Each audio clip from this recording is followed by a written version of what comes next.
আজ বানাবো পুডিং। তো প্রথমে দুধটাকে ভালো করে জাল দিয়ে নিলাম, তারপরে তার মধ্যে চিনি দিয়ে আরও ভালো করে ফুটিয়ে নিলাম।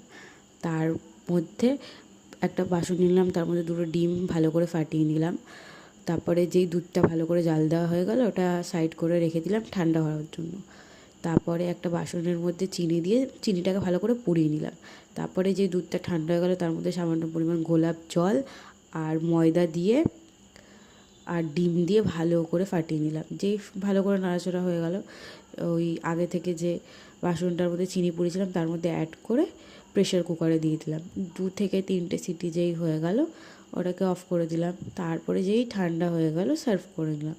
তো তোমরা একবার ট্রাই করে দেখো, খুবই ইজি একটা প্রসেস, খুবই ইজি।